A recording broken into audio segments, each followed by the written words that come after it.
ಕರ್ನಾಟಕ ಸರ್ಕಾರ, ಕರ್ನಾಟಕ ಪೊಲೀಸರು ಎಲ್ಲರೂ ಕೂಡಿ ಎಂತ ಮಾಡೋದು, ಮುಸ್ಲಿಂ ಸಮಾಜ ಅವರೇ ಸಪೋರ್ಟ್ ಮಗಳು ಎಲ್ಲರೂ ಕೂಡಿ ಎಂತ ಮಾಡೋದು. ಈ ಸರ್ಕಾರವರು ಪೊಲೀಸರವರಿಗೆ ಅಭ್ಯರ್ಥಿಕೆ ಇದು ಆ ಯುವತಿಯ ತಂದೆ ಮಾಧ್ಯಮದವರ ಜೊತೆ ಹಂಚಿಕೊಂಡಿರುವಂತಹ ಮಾತು. ಸೊ ನಮ್ಮ ಜೊತೆ ನೇರವಾಗಿ ದೂರವಾಣಿ ಸಂಪರ್ಕದಲ್ಲಿ VHP ಮುಖಂಡರಾಗಿರುವಂತಹ ಶರಣ್ ಪೊಬ್ಬಲ್ ಅವರು ದೂರವಾಣಿ ಸಂಪರ್ಕದಲ್ಲಿದ್ದಾರೆ. ಸರ್ ನಮಸ್ತೆ. ನಮಸ್ಕಾರ ಕೌಶಿಕ್. ಎಸ್ ಕಿಶನ್ ಅಲ್ಲ, ನಮಸ್ಕಾರ. ಎಸ್ ಶರಣ್ ಅವರೇ, ಈಗಾಗಲೇ ಈ ವಿಚಾರಕ್ಕೆ ಸಂಬಂಧಪಟ್ಟಂತೆ ನಿಮಗೆ ಯಾವಾಗ ಈ ವಿಚಾರ ತಿಳಿಯಿತು? ಅಂದ್ರೆ ಇದು ಮನೆಯವರೇ ಹೇಳೋ ಪ್ರಕಾರ ಜೂನ್ 30ರಂದು ಅಪಹರಣ ಆಗಿದೆ ಅನ್ನುವಂಥ ಮಾಹಿತಿಯನ್ನು ಹೇಳ್ತಾ ಇದ್ದಾರೆ. ಎಕ್ಸಾಕ್ಟ್ ತಮಗೆ ತಿಳಿದಿರೋ ಮಾಹಿತಿ ಪ್ರಕಾರ ತಮಗೆ ಯಾವಾಗ ಈ ಪ್ರಕರಣ ಮಾಹಿತಿ ಸಿಕ್ಕಿತು? 3 ದಿವಸದ ಹಿಂದೆ ಪೊಲೀಸರು ಇಬ್ಬರನ್ನು ಕರ್ಕೊಂಡು ಬಂದಿದ್ದಾರೆ. ಓಕೆ. ಇಲ್ಲಿಗೆ ಪಾಂಡೇಶ್ವರ ಠಾಣೆಗೆ. ಅವತ್ತು ಬೆಳಿಗ್ಗೆ ಇವರ ಮನೆಯವರು ಫೋನ್ ಮಾಡಿದ್ರು. ಮನೆ ಅಂದ್ರೆ ಇಲ್ಲಿಯ ಮಂಗಳೂರಿನ ಅವರ ಸಂಬಂಧಿಕರು ಫೋನ್ ಮಾಡಿ ಹೀಗೆ ಆಗಿದೆ ಅಂತ ಹೇಳಿ ನನ್ನ ಹತ್ರ ಹೇಳ್ಬೇಕಾದ್ರೆ, ಮತ್ತು ನಾನೆಲ್ಲ ಸ್ಟೋರಿ ಕೇಳಬೇಕಾದ್ರೆ ಗೊತ್ತಾಯ್ತು ಇವರು ಕಂಪ್ಲೇಂಟ್ ಕೊಟ್ಟಿದ್ರು. ಅವಳನ್ನು ಉಳ್ಳಾಳದಿಂದ ಕಿಡ್ನಾಪ್ ಮಾಡಿಕೊಂಡು 4 ದಿವಸ ಅವಳ ಜೊತೆ ಇದ್ದ ಇವ. ಆಮೇಲೆ ಇವರು ಪೊಲೀಸರು ಮೊನ್ನೆ ವಾಪಸ್ ಕರ್ಕೊಂಡು ಬಂದು ಇವತ್ತು ಅವಳನ್ನು ಇಲ್ಲಿ ನಮ್ಮ ಪ್ರಜ್ಞಾ ಕೌನ್ಸಿಲಿಂಗ್ ಸೆಂಟರ್ಗೆ ಹಾಕಿದ್ದಾರೆ. ಹುಡುಗಿಯನ್ನು, ಹುಡುಗನನ್ನು ವಾಪಸ್ ಕಳಿಸಿದ್ದಾರೆ. ನಾನು ಹೇಳುವುದು ಶಿಶನ್, ಇದು ನೀವು ಹೇಳಿದಾಗೆ ಈ ಲವ್ ಜಿಹಾದ್ ಎಂಬುದು ಇವತ್ತು ನಿನ್ನೆದಲ್ಲ. ಕಳೆದ 20 ವರ್ಷಗಳಿಂದ ಕಾಸರಗೋಡು, ನಮ್ಮ ಮಂಗಳೂರು, ಉಡುಪಿ ಸೇರಿದಂತೆ ನಮ್ಮ ಕರಾವಳಿ ಭಾಗದಲ್ಲಿ ಇದು ಪ್ರತಿನಿತ್ಯ ಒಂದಲ್ಲ ಒಂದು ಘಟನೆ ಆಗ್ತಾನೆ ಇದೆ. ನಾವು ಸಾಕಷ್ಟು ಸಲ ಇದನ್ನು ಸರ್ಕಾರದ ಗಮನಕ್ಕೆ ತಂದ್ವಿ, ಪೊಲೀಸರ ಗಮನಕ್ಕೆ ತಂದ್ವಿ. ಇನ್ನಷ್ಟು ಅದು ಬಿಟ್ಟು ನಾವು ಯಾರು ಮುಸಲ್ಮಾನ್ ಧಾರ್ಮಿಕ ಮುಖಂಡರಿದ್ದಾರೆ ಅವರ ಗಮನಕ್ಕೂ ತಂದಿದ್ವಿ. ನೋಡಿ, ಈ ರೀತಿ ಘಟನೆಗಳು ಪದೇ ಪದೇ ಆಗ್ತಾ ಇದೆ. ಸ್ವಲ್ಪ ನಿಮ್ಮ ಯುವಕರಿಗೆ ಬುದ್ಧಿ ಹೇಳಿ, ಈ ರೀತಿ ಮಾಡೋದು ಇದು ಸರಿಯಲ್ಲ ಅಂತೇಳಿ ನಾವು ಸಾಕಷ್ಟು ಸಲ ಹೇಳಿದ್ರು ಇವತ್ತು ಇದು ನಿಲ್ತಾ ಇಲ್ಲ.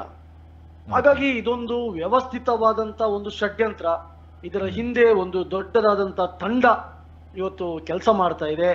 ಇದಕ್ಕೆ ಬೇಕಾದಂತ ಲೀಗಲ್ ಇರ್ಬೋದು, ಅಥವಾ ದುಡ್ಡಿನ ವ್ಯವಸ್ಥೆ ಇರ್ಬೋದು, ಅಥವಾ ಇನ್ಯಾವುದು ಅವರಿಗೆ ಉಳಿಯುವಂತ ವ್ಯವಸ್ಥೆ ಇರ್ಬೋದು.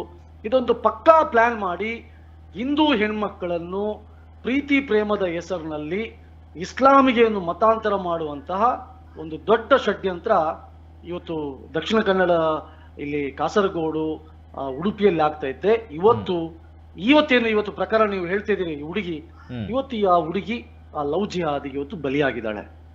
ನಾನು ಹೇಳ್ತಿರೋದು ಅವನ ಯುವಕನ ಬ್ಯಾಕ್ ಗ್ರೌಂಡ್ ತೆಗೆದ್ರೆ ಆ ಕಾಸರಗೋಡಿನಲ್ಲಿ ಇರ್ತಂತಹ ಸ್ಟೇಷನ್ ಅಲ್ಲಿ 10-12 ಕ್ರಿಮಿನಲ್ ಕೇಸ್ ಇದೆ.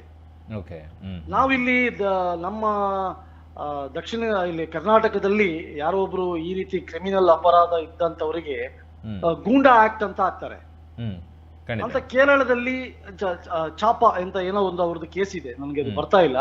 ಕೇರಳದಲ್ಲಿ ಆ ರೀತಿಯ ಕೇಸನ್ನು ಇವನ್ ಮೇಲೆ ದಾಖಲಾಗಿದೆ. ಇನ್ನೂ ಕೇಸ್ಗಳು ರನ್ನಿಂಗ್ ಅಲ್ಲಿ ಇದೆ. ಕೇವಲ 2 ತಿಂಗಳಲ್ಲಿ ಹಂತರದಲ್ಲಿ ಇವಳನ್ನು ಪ್ರೀತಿ ಅಂತ ನಾಟಕ ಮಾಡಿ ಇವತ್ತು ಅವಳನ್ನು ಇಸ್ಲಾಮಿಗೆ ಮತಾಂತರ ಮಾಡಿದ್ದು ಮಾತ್ರ ಅಲ್ಲ, ಈಗ ಆಲ್ಮೋಸ್ಟ್ ಅವನೇ ಬೇಕಂತೇಳಿ ಹೇಳ್ತಾ ಇದ್ದಾಳೆ. ಈ ರೀತಿಯ ಒಂದು ಸ್ಥಿತಿ ಇವತ್ತು ಬಂದಿದೆ. ಅವರದ್ದು ಪಾಪ ತಂದೆ ಇವತ್ತು ನಮ್ಮ ವಿಶ್ವ ಹಿಂದೂ ಪರಿಷತ್ನ ಆಫೀಸ್ಗೆ ಬಂದಿದ್ರು, ಕೂಗ್ತಾ ಇದ್ರು.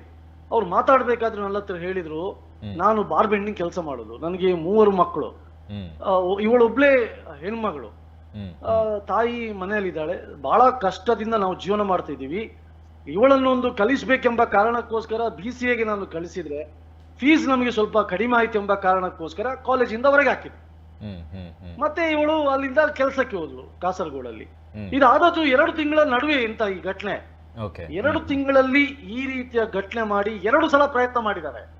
ಕಾಸರಗೋಡಲ್ಲಿ ಇವರ ಮನೆಗೆ ಬಂದು ಇವಳನ್ನು ಕಿಡ್ನಾಪ್ ಮಾಡಿದ್ರೆ 2 ಸಲ ಪ್ರಯತ್ನ ಮಾಡಿ ಕೊನೆಗೆ ಅವರು ಉಪಾಯ ಇಲ್ಲದೆ ತನ್ನ ಸಂಬಂಧಿಕರ ಮನೆ ಉಳ್ಳಾಳದಲ್ಲಿ ಮನೆಯಲ್ಲಿ ವ್ಯವಸ್ಥೆ ಮಾಡಿದ್ದಾರೆ. ಇವತ್ತು ಅಲ್ಲಿಂದಲೂ ಅವಳನ್ನು ಕರ್ಕೊಂಡು ಹೋಗಿದ್ದಾನೆ.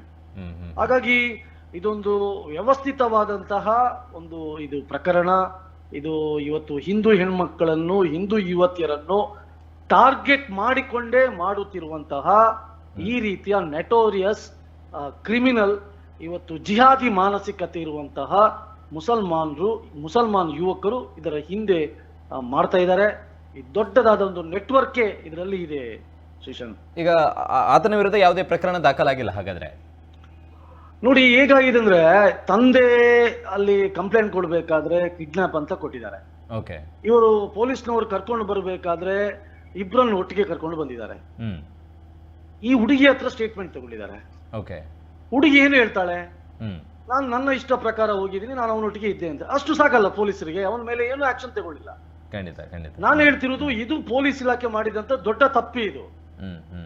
ಅವಳನ್ನು ಯಾಕೆ ಕರ್ಕೊಂಡು ಹೋದ, ಯಾವ ಕಾರಣಕ್ಕೋಸ್ಕರ ಕರ್ಕೊಂಡು ಹೋದ, ಯಾವ ಉದ್ದೇಶದಿಂದ ಕರ್ಕೊಂಡು ಹೋದ, ಇದರ ಹಿಂದೆ ಇನ್ಯಾರು ಇದ್ದಾರಾ, ಇದನ್ನ ಇವರು ತನಿಖೆ ಮಾಡ್ಬೇಕಿದೆ. ಕೇವಲ ಒಬ್ಳು ಹೆಣ್ಮಗಳ ಒಂದು ಸ್ಟೇಟ್ಮೆಂಟ್ ಅನ್ನು ಇಟ್ಕೊಂಡು ಇವಳನ್ನು ಕೌನ್ಸಿಲಿಂಗ್ ಸೆಂಟರ್ಗೆ ಹಾಕ್ತಾರೆ, ಅವಳನ್ನು ಬಿಟ್ಟು ಬಿಡ್ತಾರೆ ಅಂತ ಕೇಳಿದ್ರೆ ಅರ್ಥ ಇಲ್ಲ ಇದು.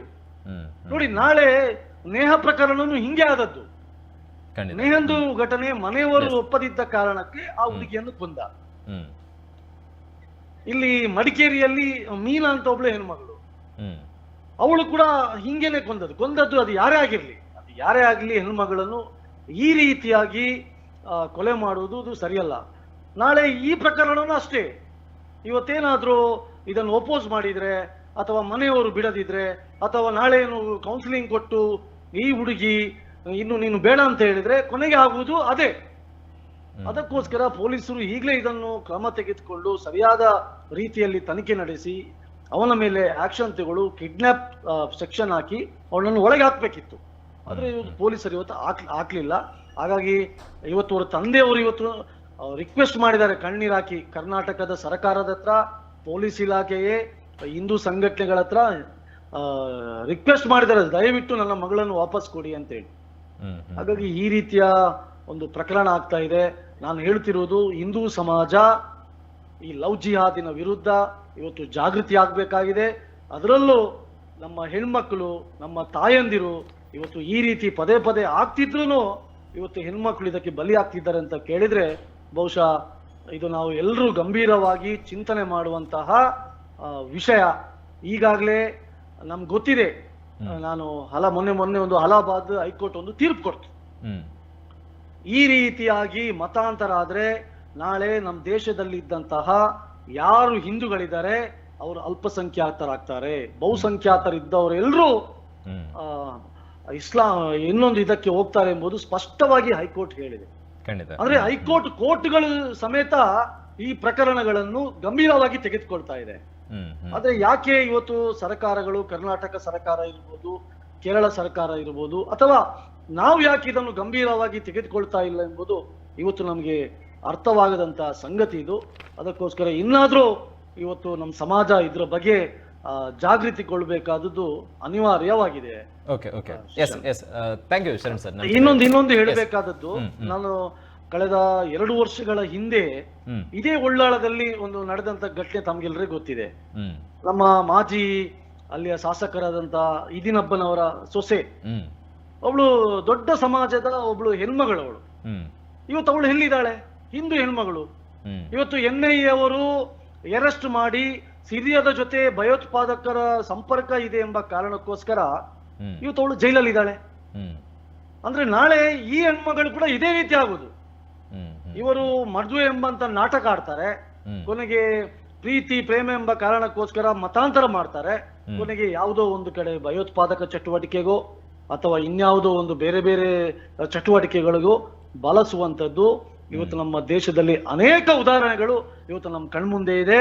ಅದಕ್ಕೋಸ್ಕರ ನಾನು ಹಿಂದೂ ತಾಯಂದಿರ ಹತ್ರ ಇನ್ನೂ ನಾನು ವಿನಂತಿ ಮಾಡ್ತಾ ಇದ್ದೀನಿ, ಎಚ್ಚೆತ್ತುಕೊಳ್ಳಿ, ತಮ್ಮ ಮಕ್ಕಳ ಬಗ್ಗೆ, ತಮ್ಮ ಹೆಣ್ಮಕ್ಕಳ ಬಗ್ಗೆ ಜಾಗೃತಿಗೊಳ್ಳಿ ಅಂತೇಳಿ ಈ ಮಾಧ್ಯಮದ ಮುಖಾಂತರ ನಾನು ವಿನಂತಿಯನ್ನು ಮಾಡ್ತಾ ಇದ್ದೀನಿ. ಎಸ್ ಥ್ಯಾಂಕ್ ಯು ಸರ್, ನಮ್ಮ ಜೊತೆ ಇಷ್ಟೊತ್ತು ಕಾರ್ಯಕ್ರಮದಲ್ಲಿ ಭಾಗವಹಿಸಿರೋದಕ್ಕೆ ಧನ್ಯವಾದಗಳು. ಶರಣ್ ಪಬ್ಬಲ್ ಅವರು ಹೇಳಿರೋ ಥರ ಜೂನ್ 6ರಂದು ಮನೆಯವರಿಗೆ ವಿಷಯ ತಿಳಿಯುತ್ತೆ.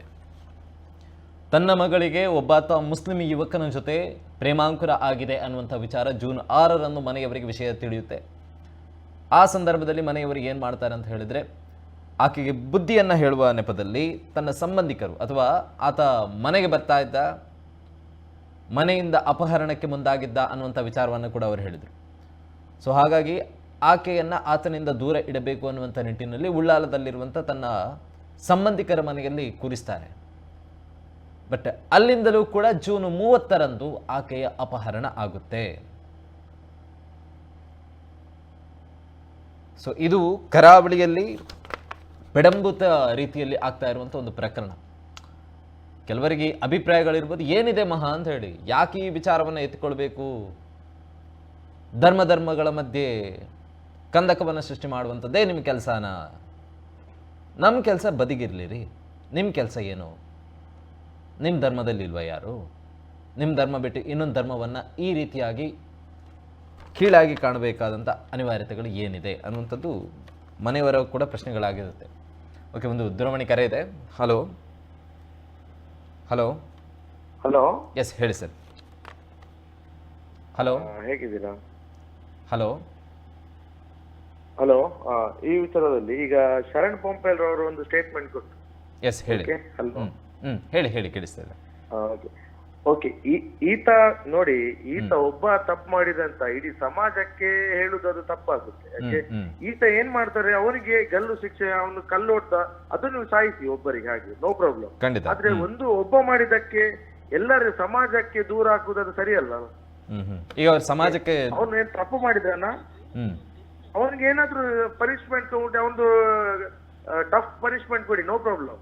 ಆದ್ರೆ ಒಬ್ಬ ಮಾಡಿದಕ್ಕೆ ಅವನ ಏನು ಒಂದು ಇಂಟೆನ್ಷನ್, ಅವನ ಹತ್ರ ನೀವು ಡಿಸ್ಕಸ್ ಮಾಡ್ಬೇಕು. ಅವ್ರು ಹೇಳಿದಕ್ಕೆ ಅವ್ರು ಯಾವಾಗ ಸಹ ಒಂದು ಸಮಾಜಕ್ಕೆ, ಅವರ ಫ್ರೆಂಡ್ಸ್ ಎಲ್ಲ ಮುಸ್ಲಿಮ್ಸ್ ಇದ್ದಾರೆ, ಅವರು ಚಾನೆಲ್ ಅಲ್ಲಿ ಬಂದು ಫುಲ್ ಪಂಪ್ ಮಾಡಿ ಹೋಗ್ತಾರೆ, ಮತ್ತೆ ಬೇರೆಯವರು ಅವರಿಂದ ನಿಷ್ಠೂರ ಆಗ್ತಾರೆ. ಗೊತ್ತಾಯ್ತು ವಿಷಯ? ಖಂಡಿತ ಸರಿಯಲ್ಲ. ಅವರು ಯಾವಾಗ ಆತರ ಒಂದು ಹಿಂದೂ ಮುಖಂಡಾಗಿ ಒಂದು ಪರ್ಸನಲ್ ಆಗಿ ಮುಸ್ಲಿಮ್ಸ್ಗೆ ಟಾರ್ಗೆಟ್ ಮಾಡುದು ಸರಿಯಲ್ಲ. ತುಂಬಾ ಜನ ಸಮಾಜ ಸೇವಕರಿದ್ದಾರೆ, A to Z ಕೆಲಸ ಮಾಡೋರು ಇದ್ದಾರೆ. ಓಕೆ, ತಾವು ಹೇಳಿರುವಂತ ವಿಚಾರವನ್ನ ಸ್ವಾಗತಿಸ್ತೀನಿ. ಅದ್ರ ಜೊತೆಗೆ ಸರ್, ಈ ಒಂದು ಪ್ರಕರಣಕ್ಕೆ ಸಂಬಂಧಪಟ್ಟಂತೆ ತಮ್ಮ ರಿಯಾಕ್ಷನ್ ಏನು ಸರ್? ಓಕೆ, ಅವನಿಗೆ ಏನ್ ಪನಿಷ್ಮೆಂಟ್, ಅವ್ನು ಕಲ್ಲೊಡ್ದು ಸಾಯಿಸಿಯಾ ಇಲ್ಲದ್ರೆ ಗಲ್ಲಿಗೆ ಏರಿಸಿ, ಅದು ನಾವು ಸಹ ಅವನಿಗೆ ಸಪೋರ್ಟ್ ಮಾಡಿ. ಆ ತರದ್ ಯಾರ ಹೆಣ್ಣು ಮಕ್ಕಳಿಗೆ ತಪ್ಪು ಮಾಡಬಾರ್ದು. ಆ ತರ ಮಾಡಿದಕ್ಕೆ ಅವನಿಗೆ ಕಂಪ್ಲೀಟ್ ನೀವು ಏನ್ ಬೇಕಾದ್ರೂ ಮಾಡ್ಬೋದು, ಓಪನ್, ಇಲ್ಲಾಂದ್ರೆ ಪಬ್ಲಿಕ್ ಕೊಟ್ಟು ಬಿಡಿ, ಅವರಲ್ಲಿ ಏನಾದ್ರು ಇದು ಮಾಡ್ಕೊಳ್ಳಿ, ನೋ ಪ್ರಾಬ್ಲಮ್. ಆದ್ರೆ ಒಬ್ಬ ಮಾಡಿದಕ್ಕೆ ಇಡೀ ಸಮಾಜಕ್ಕೆ ಹೇಳುದು ಅದು ಯಾವಾಗ ಸರಿಯಲ್ಲ. ಬಟ್ ಅದೇ ಸಮಾಜ ಆತ ಒಬ್ಬ ಮಾಡಿರುವಂತ ತಪ್ಪನ್ನ ಯಾಕೆ ಖಂಡಿಸ್ತಾ ಇಲ್ಲ ಅನ್ನುವಂಥದ್ದು ಕೂಡ ಹಲವರ ಪ್ರಶ್ನೆ ಆಗುತ್ತೆ ಸರ್.